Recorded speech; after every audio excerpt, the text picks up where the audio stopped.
welcome to SlamBall Nation, a podcast dedicated to the greatest sport in the world, SlamBall. If you're a SlamBall enthusiast in need of your fix, you have come to the right place.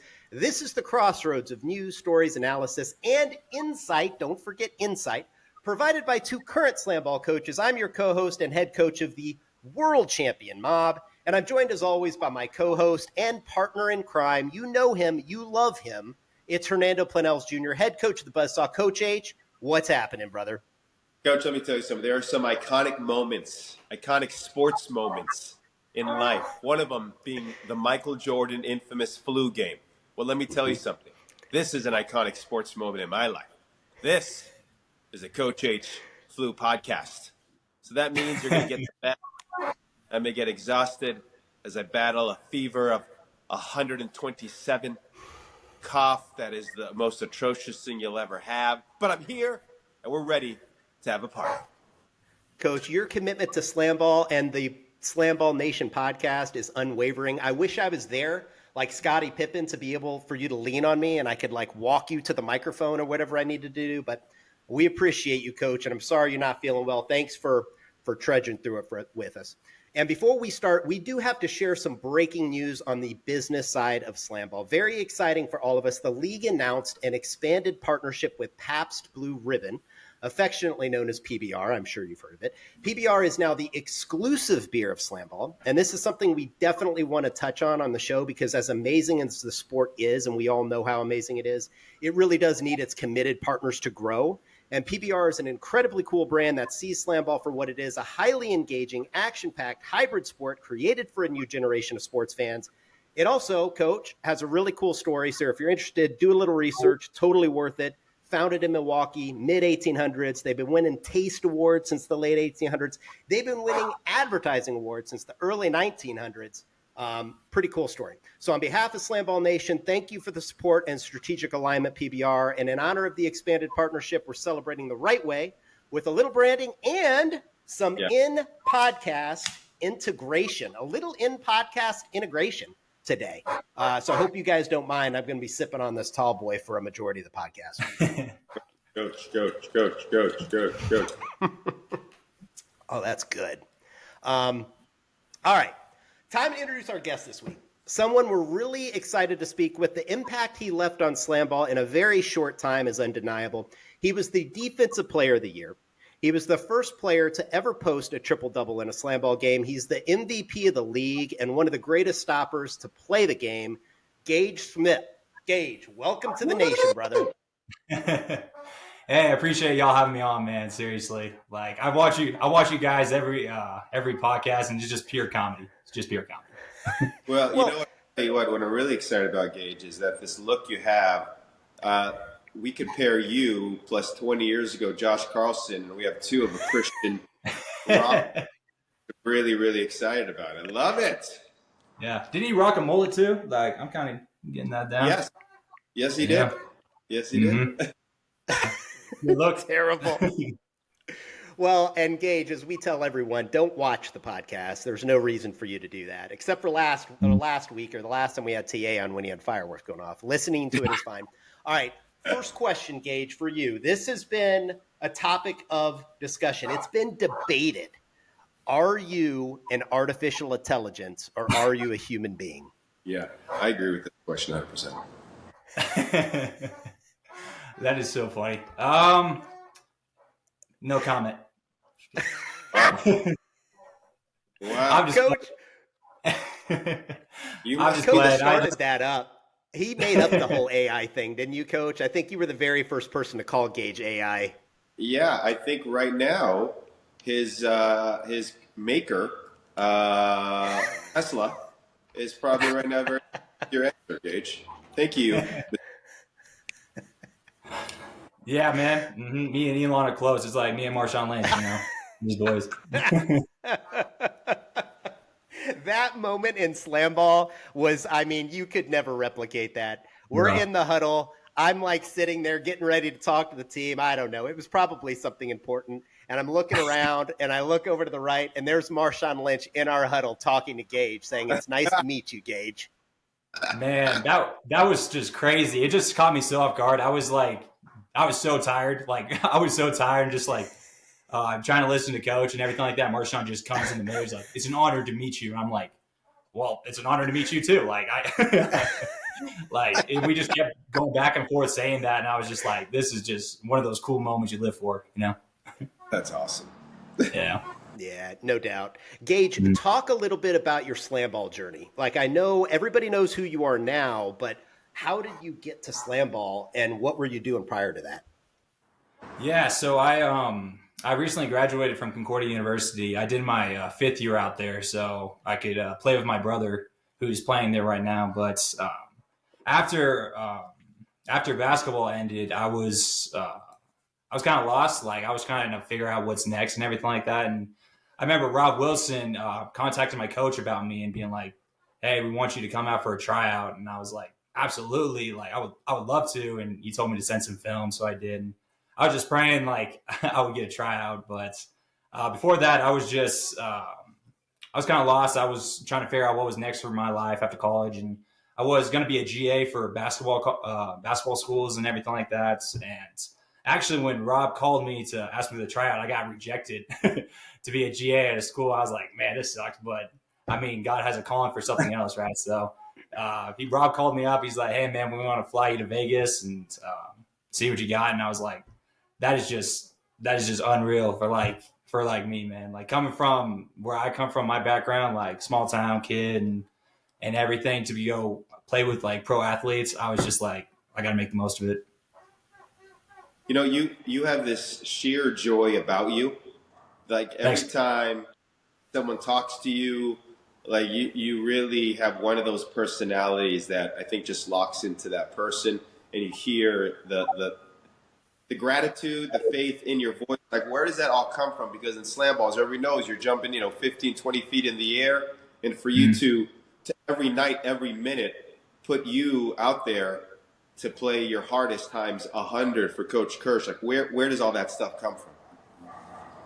Man, I just going into training camp, I always just wanted to prove to myself that I could hang with professional athletes. So I was like, all right, I'm going in this. I don't care who you are. I'm gonna be the best out here. I didn't care what to think. And Coach Kirsch came up to me and he was like, hey, man, we want to try you at stopper. And when he first said that, I was kind of terrified. I'm not gonna lie. I was like, I don't want to be a stopper. Like, those guys get up and stiff arm and punch in the face to get dunked on. And so I was just like, yeah, for sure. Like, with fake confidence, like, yeah, I can totally be gunner. I mean, stopper.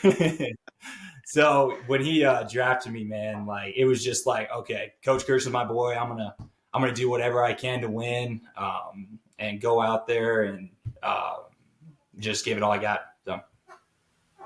Yeah, and that conversation from my point of view went like this, Coach. It was like, hey, Gage, I got a question for you, man. Like, I really see you could be a pretty good stopper. Are you interested in playing stopper? Like, is that something you'd be open to? Absolutely, Coach. You put me wherever you want me to. You put me wherever you want me to put me. Like, we're going to get it done.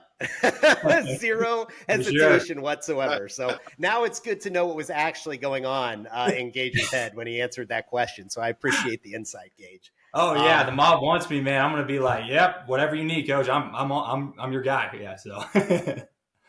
So that's like kind of the next question. Did you know the mob? Like, were you familiar with old SlamBall prior to like the tryout, or was it something where you heard about the tryout, got invited, and you started doing some research on old SlamBall? No. So what's crazy is me and my brother, we would watch actually SlamBall games. We like, I remember the game with the Rumble and the Mob, and it was like, man, it was like really old. It was with the Monica, Chris Robbins, who else? Oh, Inches, and then it was like, who was on the Rumble?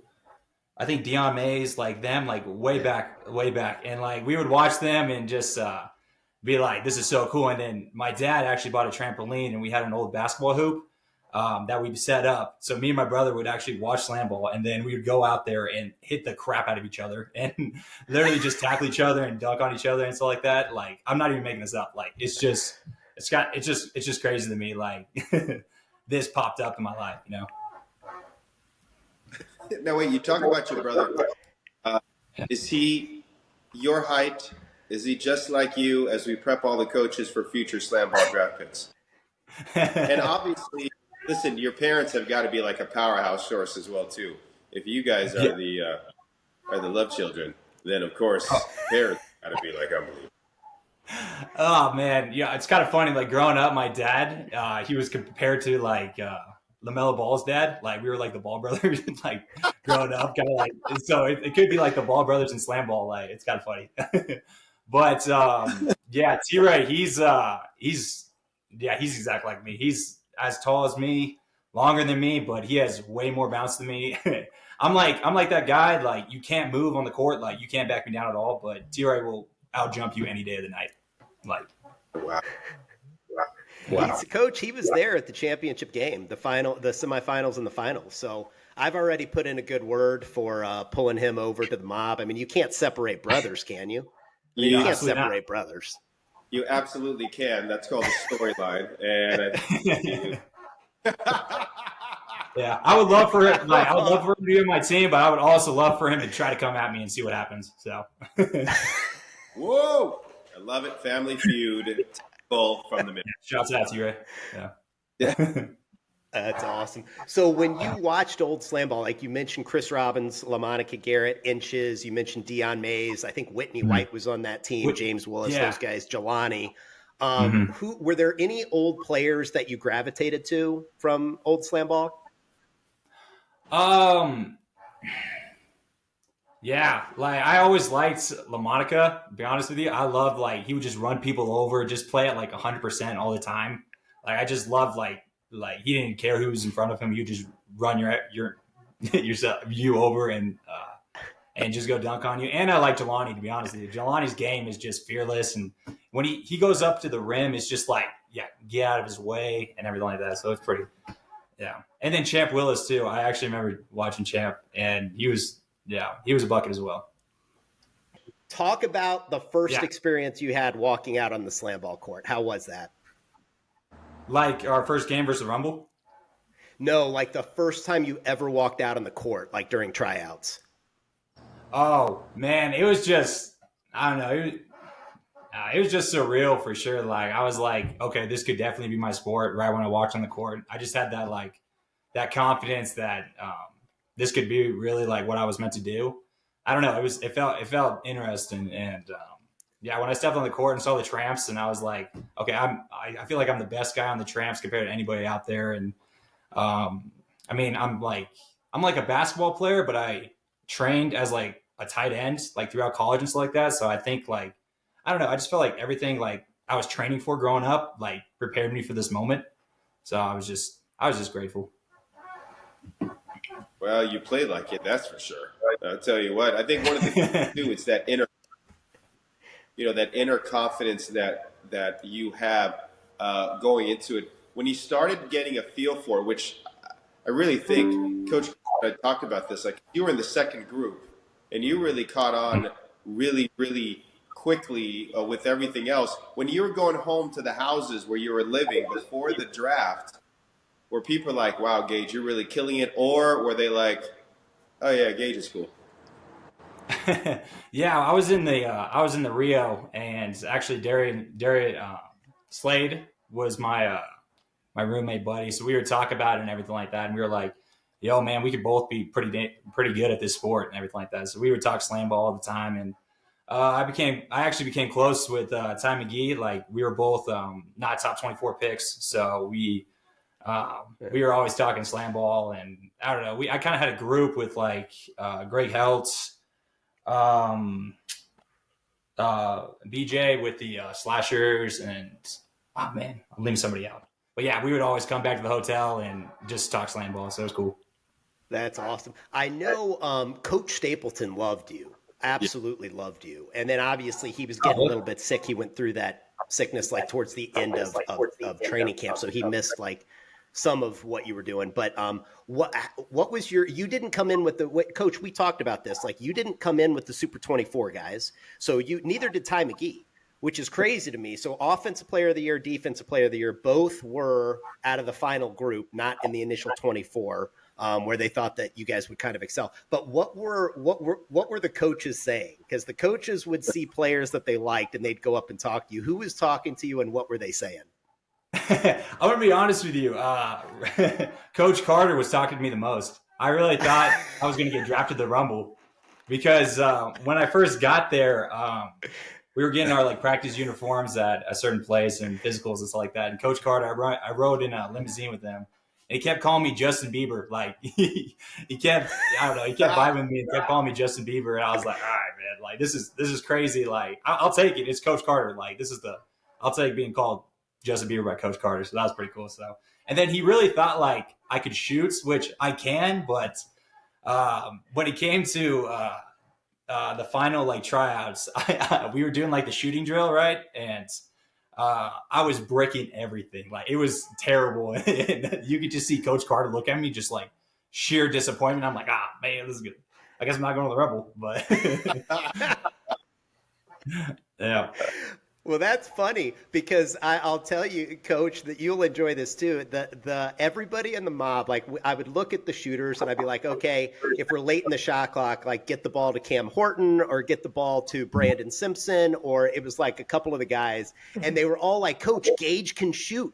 We're telling you he can shoot. Like they pooled their money together and got like a one of those portable basketball hoops and had it at their team house out in the street. And they tell me, and I'd be like, all right, Gage, take 2 threes or 2 fours. And he'd take them and he'd miss them. And I'd be like, no, we don't need you shooting. But everybody loved Gage so much. They would like come up to me and be like, Gage, I'm telling you, like, or Coach, Gage can drain the fours, man. Let it go late in the shot clock. Yeah. My guys always had confidence in me, man. It was so cool. Yeah. Even though it wasn't my strongest suit, but yeah, that was pretty funny. Well, your game stands on its own without the floor, Gage. Even though you still claim to be able to drain it, we'll see if that happens in Series 7. I totally can. Yeah, the 4-point line is 4, man. All right, the 4-point line is very far. I can totally shoot it though. You mentioned it. You said, okay, well, I'm not going to be drafted for the Rumble. You went in the 3rd round to the mob. Mm-hmm. Did you expect to go earlier than that? And were you pissed off that you dropped to the 3rd round? Not really. I feel like in training camp, I didn't really prove myself. I didn't really stand out like I should have. Like I remember watching like Bradley Laubacher make crazy passes and other guys that were from my Ty McGee go off. And I was just like, man, I didn't really do anything like noteworthy. So I wasn't surprised on 3rd round. And I was just honestly just grateful to be picked. Like when it was it was you? Yeah, it was Coach Kirsch. He called me and he was like, "Hey man, you got drafted to the mob," and I was just like, "It's just a great feeling, man. Like just being drafted into professional sport. It's really surreal." So afterwards, I called my pops and I was like, "Man, I'm drafted. SlamBall's it." And he's like, "All right, go kick some tail." So you know what I mean? It was a cool moment. That's awesome. It's thank you for confusing me with Coach Ballou, because he's the taller, more handsome, athletic model, and I am the short, stout, fat, bald coach. So I appreciate the confusion. But Gage, we felt super lucky to get you in the 3rd round.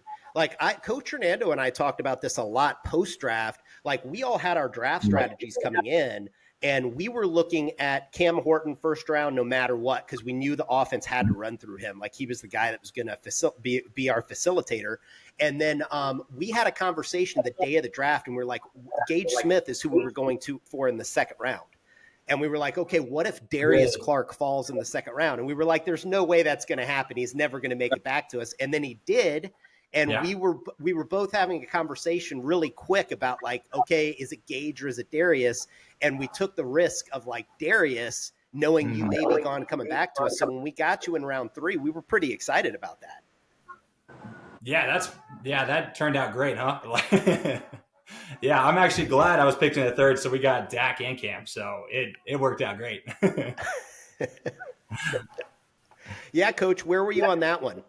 Nope. No, I got no comment about none of it. All I know is that we're time I drafted in the 3rd round. All right. So it has been pretty well established at this point. You get drafted, you have to move out of the Rio or wherever you were, and you move into your team houses. Talk about your experience moving into the mob house and experience living with those guys for the course of the season. Yeah, it was a great time. I'm not gonna lie. Like the mob house was so awesome. We would Cam would always make dinner. Like we would always just chill. There was just I don't know. There's just good vibes. It's probably because we went undefeated. Like there was no no hate towards each other or anything like that. I gotta admit, some of the guys kind of pissed me off being like a little messy, but they weren't terrible. Like I'm kind of a clean freak, to be honest with you. So like some of the I do the dishes and stuff. I'm like, man, can we just do our own dishes and stuff like that? And I was kind of mad about that. But yeah, but overall, man, it was a great time. I loved it. Who was the dirtiest guy in the house? Who was the dirtiest guy in the team? Oh, I'm not afraid to call him out. Dak, for sure.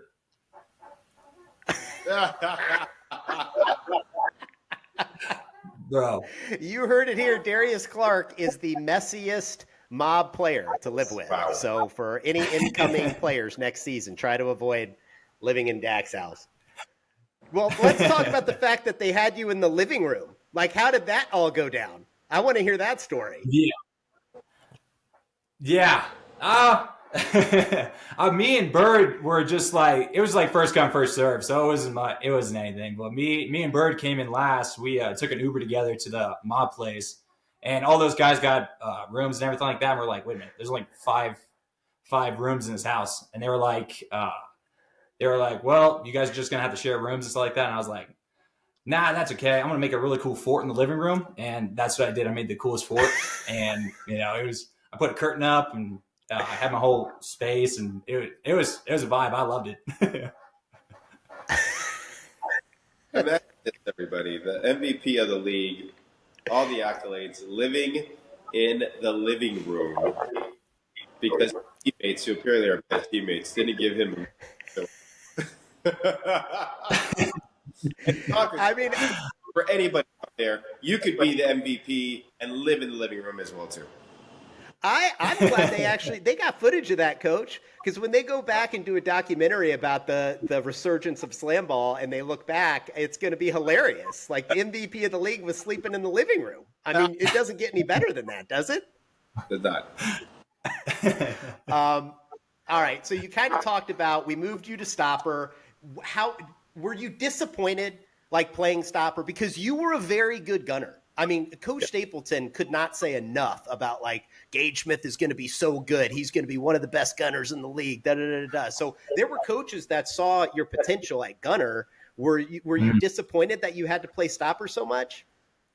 So my thought process going in was, okay, get drafted. Tell Kirsch I'm gonna love stopper. All right, so I told him that, and then going into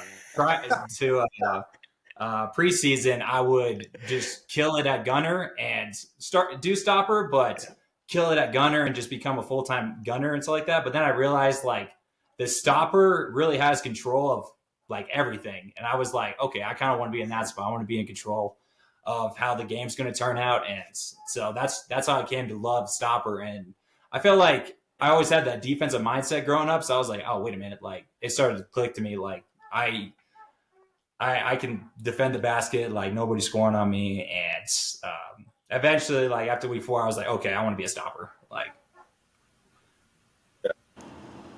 which week was it that you decided that?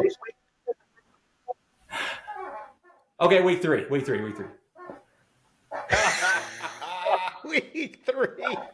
I love it. Well, but as you were, because even during preseason, we were really playing light with the stopper as well too.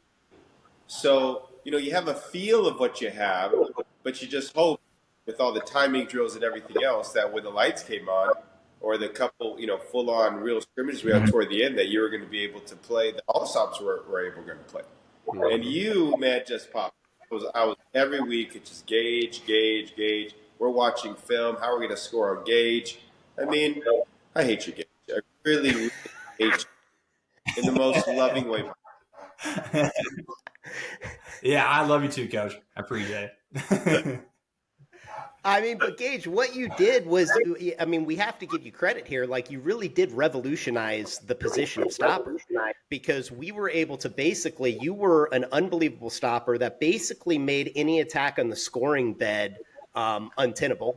You weren't going to get dunked on from the scoring bed, so it really left you one-on-one from the outside. But then you could also play offense. You could come up and run gunner. You could come up and give us a bucket if the stopper was out of position, and you could initiate the offense. So, I mean, kudos to you, man, because I think that didn't exist in old slam ball.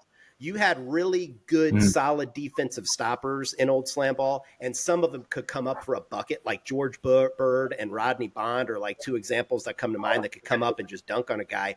But we never had a stopper that could play at your level and then facilitate the offense. So I think that's going to be something that, and Coach, you tell me if I'm wrong, I think that's going to be something that teams look for moving forward in the draft, is a stopper that can really get involved in the offense in a big way. Oh, I mean, during the season, my stopper, Taekwon, was like, Coach, I mean, Taekwon is a phenomenal stopper and human. And he's like, listen, Coach, if you need me here, I'll be here. I want to let you know, I think I could go and score. Like, look what Gage is doing. No, I know. We're trying to figure our own things. But you are revolutionizing because no one could do what you could do.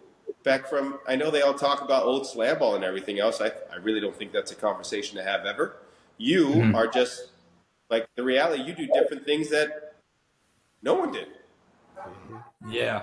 I feel like going throughout those 6 weeks of just learning slam ball, like I would talk to Coach Kirsch. I was asking him a ton of questions of like what I should do. And then I was just like trying new things out to see what worked. And then throughout the season, it just got more comfortable in the air. And I don't know. I just felt like I was studying guys better than other stoppers. Like I know who can attack from what angle, who can throw the lob, who can't throw the lob. Like I would put them in difficult positions. So I don't know. I just felt like all of that was flying through my head throughout the season.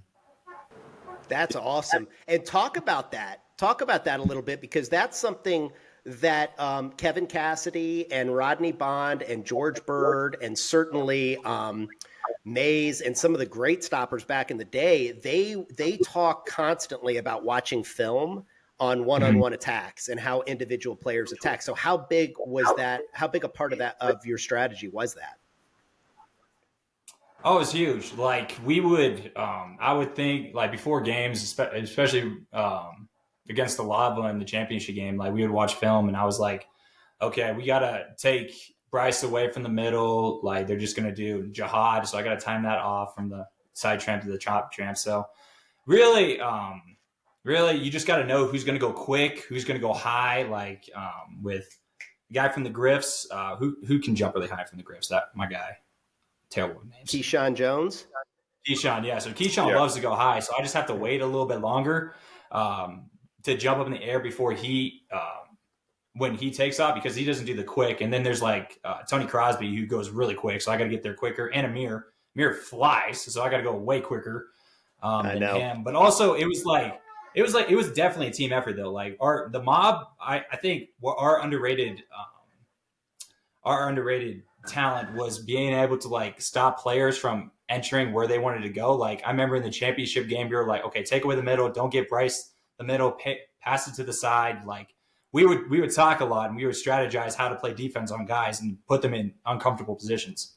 So, well, I mean, we always talk about this story. You and I actually talked about this when I had Terrell Howard, just one of the smoothest dudes with the ball out there as a handler, and we enter the tramp and we were getting the wraparound pass. And then you were like, oh, I saw that, coach. And then all of a sudden we try it with you. I was like, you know what? I think we found his Achilles heel. And then there you go. Freaking he does a wraparound pass, which I thought was beautiful. And then there's your little scissor kick, karate kick. You kicked it out of the way. And I really just wanted to take a shot there on the court. But now that PBR is an official sponsor of SlamBall, I may just chug one if that ever happens. Oh yeah, just in the middle of the game. I took a sip for you there, Coach. Yeah, just shotgun one before the game, and then you'll be on high alert.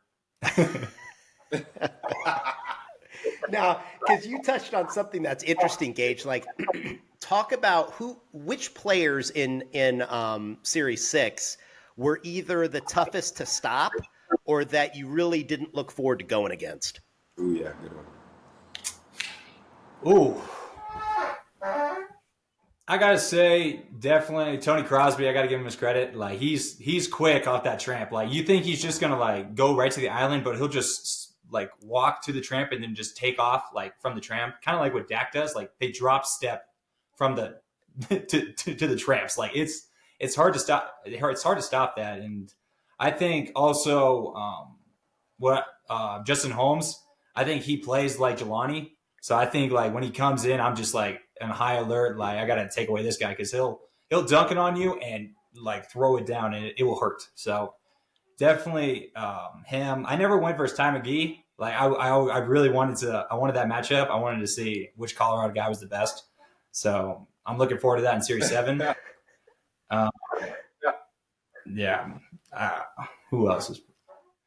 There's just I'm trying to a think, lot. 'cause Like there were every some team, really I would hard- just try to take away their best guy. Yeah, for sure.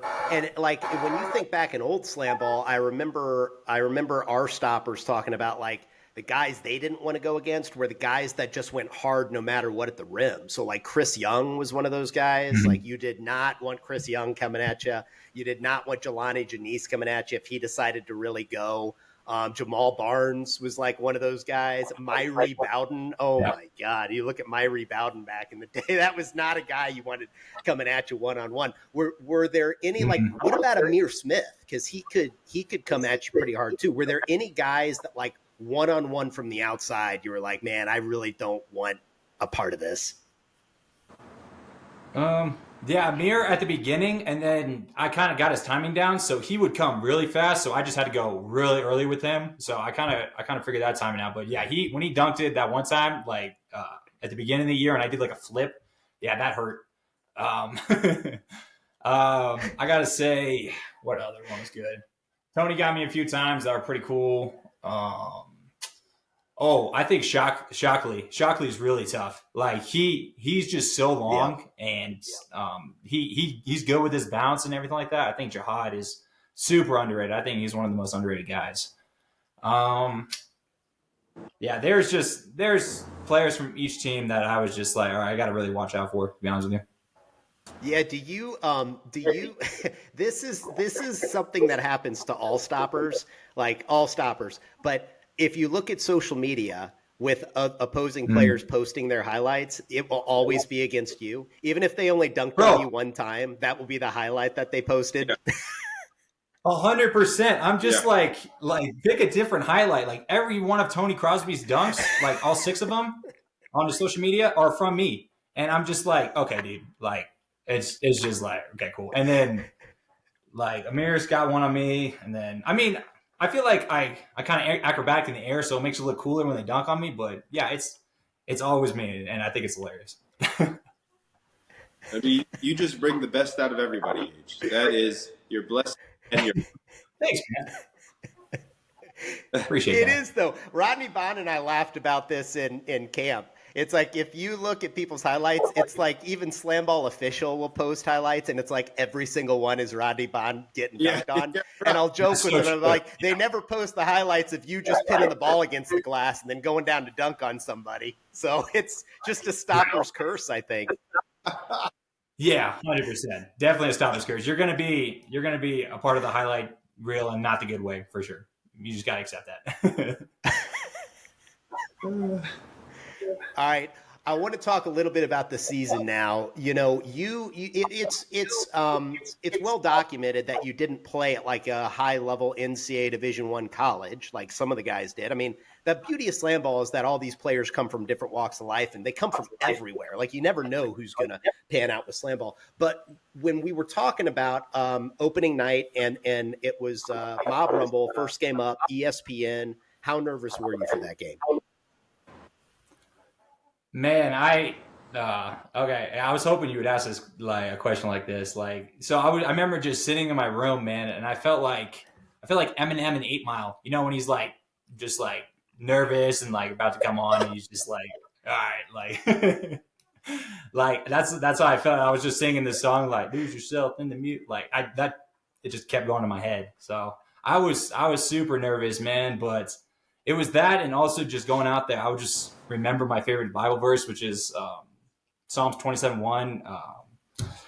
The Lord is my stronghold. Who should I be afraid? So I would just be like, okay, every time I go up, He's got my back. Like I can be fearless out here, and that really helped me out. So kind of like the Eminem mindset, and kind of that Bible verse helped me out.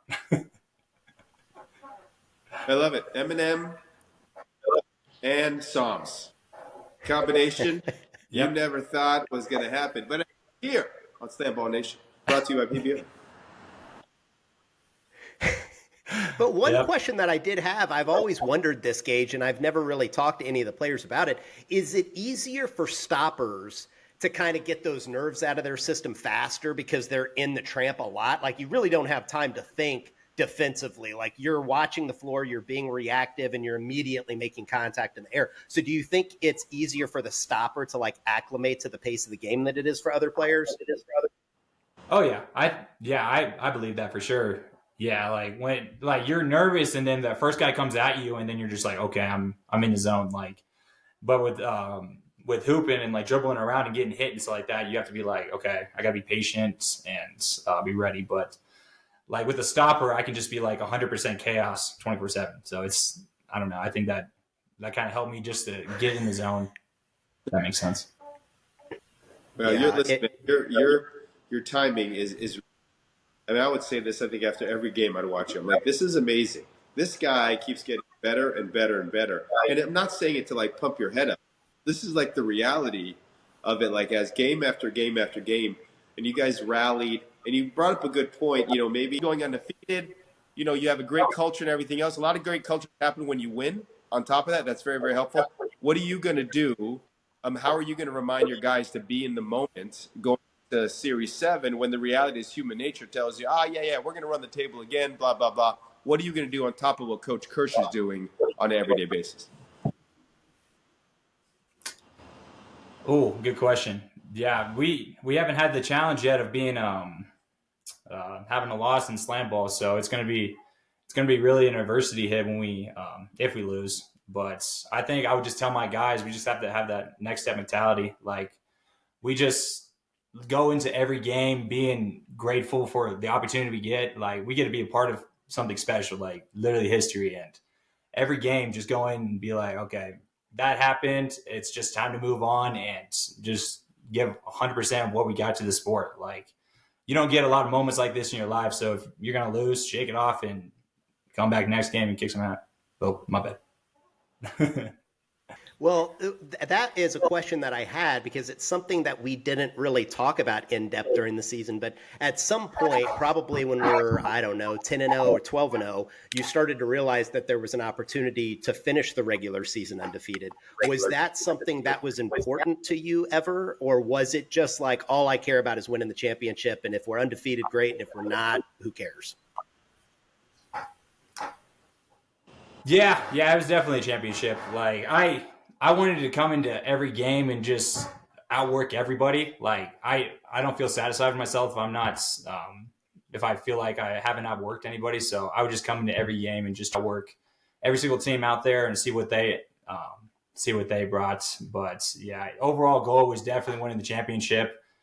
The undefeated season is really cool and everything like that. But having that adversity, like for a loss, could have been good for us. But also, I think we were just prepared to go into the championship and be like, okay, with that confidence, okay, we got to give it all we got. It doesn't matter about our 16-0 record.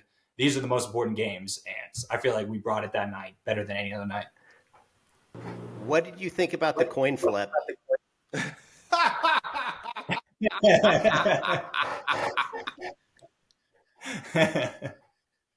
I know you were triggered by it. I know you were mad about it. I mean, we won't even go there. Okay. I just wanted to, Coach H loves to give me stuff on this podcast, and I just wanted to give him a little needle. You know what I mean? I just wanted to give him a little needle there. So I'm glad we could do that. Other than winning the championship, right? Because I saw how excited you were at that point in time and everything. But other than winning the championship, what was one of your best memories from SlamBall? Ooh, man, there were so many, but I definitely got to say, when I hit that 360, that was pretty cool.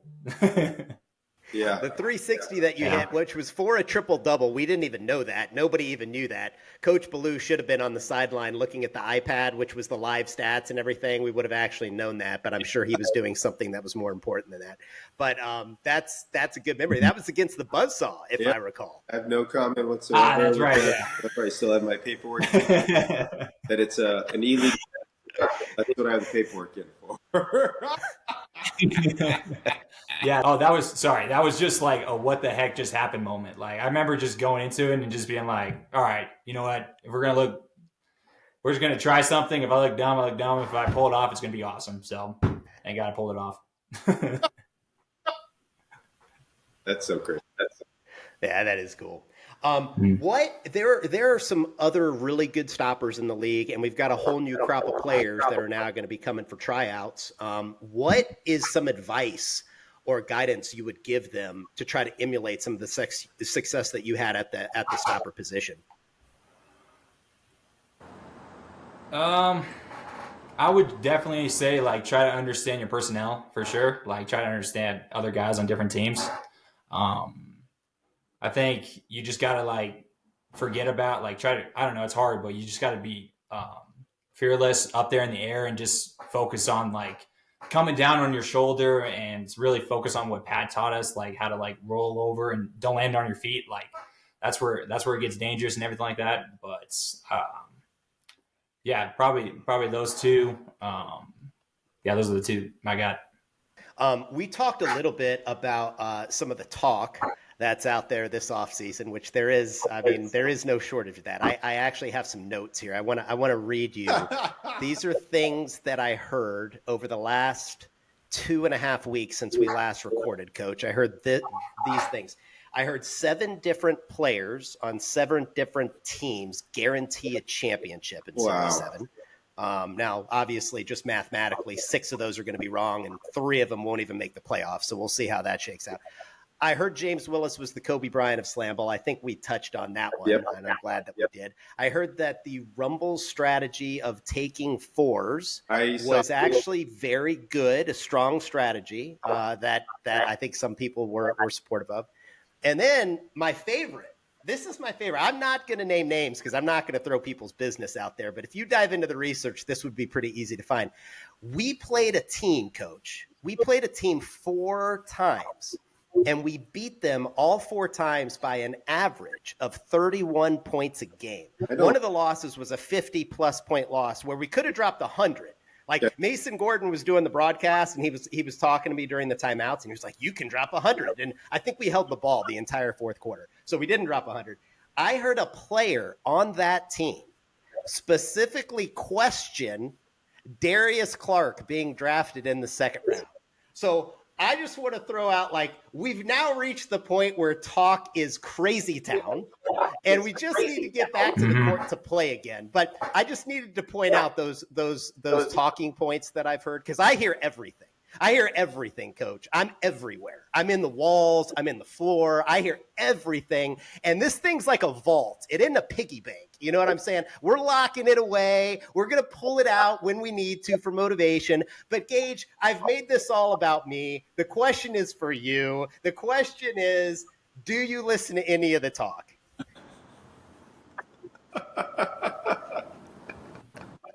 Absolutely not. No, I think you got to prove it to me. Like, all talk is talk, but you got to get past me for sure. But I want to go back on that Darius question, because I remember hearing about that, and that triggered me so much, man. Like, Dak is one of the most diverse guys in the tramp. Like, they were saying, like, he doesn't have, he can jump high. That's it. He wasn't diverse, but when that dude gets in the tramp, he's one of the most deadly for sure. And that's what SlamBall is. It's like, you got to be good in the tramp. You got to be good, like, on defense and everything like that. Like, basketball diverse is you can shoot, you can you can attack the rim, but like slam ball diverse is you can make moves inside the tramp. And Dak, he can throw it off the glass to himself. He did it on Fessy. Like he would get buckets for us in end game situations, like really clutch. And he can drop step from the outside wood to the tramp like nobody else. So I think that is a misconception for sure, and that triggered me for sure. And we're definitely not the mob without those boys. So I just gotta say that.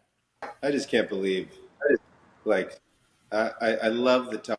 I think it's a little out of control because it's that much talk with, like, I guess you do see much talk with the other leagues, but this is like out of control. Guys talking about all these things that may have happened once and then didn't happen again. Like, no. Listen, man, I agree. You got to play on the court. It's what it is. I don't care what anybody says. It's just what. Well, Coach, you know that. And, like, I joke a little bit about the talk because I actually like the talk. Like, I like it. I think it's great. The one thing that I would reference, though, and Gage, you brought up a great point. The one thing that I've seen consistently is, like, comments that are basically like the mob players, because they were part of a system, they kind of get pooped on, right? I can't say the S word anymore, Coach, because SlamBall has asked us not to swear so that the kids can listen. But they kind of get pooped on because it's like they were part of a system. And the thing that upsets me about it is, like, it's really not about the system. You had a system. I have a system. Every single coach that coaches basketball has a system. But the system is just designed to put the athletes in the best possible position for their talent to shine. Like, that's what it is. And if you look at, like, Bill Belichick and the Patriots, right? I was having this conversation the other day. He had a great system too. And when Tom Brady was his quarterback, that system worked great. Made Bill Belichick look like a genius. And when Tom Brady left, that system didn't really work too well, did it? So I just bring that up because, like, the players that we have would excel on other teams, not just be average. They would excel on other teams. You're telling me some team doesn't want Darius Clark or Cam Horton or Brandon Simpson or somebody like that? Like, that's crazy to me. So that is the one thing that I'd like to throw out there. Well, 100%. A quick mini response. You are absolutely correct. And I think the other part is, like, it's so ridiculous. You know, it's just like in life, right? When you win a championship, everybody has something to say still. When you lose a game, someone else has something to say. But it's just like the same thing. I mean, Brock Purdy is in the Super Bowl, and people are Purdy. Listen, you're in the Super Bowl. Like, the mob players were in the championship. The mob players were undefeated. You know, my guys came in second or third. Like, there's some behind all those things. So does Stanley's team. But I think it's honestly a waste of time when they're all the fantasy talk. It's great for ratings, but no, man, we need reality over ratings, baby. Come on. Yeah. I use Marshawn Lynch quotes that I heard from him. He said, "Talking never won me no championship." So I'm just saying that. That's right. Run the dang ball. I mean, four downs on the 1 yard line, Pete Carroll. Just run the ball, for God's sakes. Oh my gosh. Yeah. All right, Gage. So here's a question that I have for you. What are you doing to prepare for Series 7 right now, and where do you think you can improve on your current game? Yeah, I think I'm working on my craft, like, more than most guys are. Like, specifically stopper. I have certain exercises I came up with that I think help me with, like, my knees, like in the tramps, and my lateral movements, and just jumping higher. So I'm really focusing on the weight room. Recently, like, I kind of want to, like, become a brick wall up there. So I've kind of put on some pounds. I'm like 235 now. So I've kind of gotten up in weight. So I've been just eating well and trying to put some weight on, and yeah, just hooping too, like just playing basketball. And so those are kind of the three things. Listen, all you returning SlamBall players and all you SlamBall players, listen, the best player, the MVP, is at pounded, wants to be a brick wall. So my question to all of you, what do you guys do? Like, you should have a picture of Gage Smith on your wall already, with the, 50 holes because we've shot darts in it all the time. But that's besides the point. And you got to be inspiration. I think that's where hopefully today's athletes are seeing, like, hey guys, what's your inspiration to be? You want to win? I mean, here's a young man who wants to win, does all the things that he has to do, and what are you doing? Come on, I'm talking to you guys, Buzzsaw. What are y'all doing? But I have faith. Anyways, continue with the interview with Gage Smith. Well, and so that's a great segue, Gage. Here's one question I have for you. You are not. Let's just enter fantasy land here for a second. You were not reserved by the mob. Okay. What team do you want to play for that's not the mob, and why? Oh, I got to play for Coach H. Yeah, Buzzsaw for sure. 100%.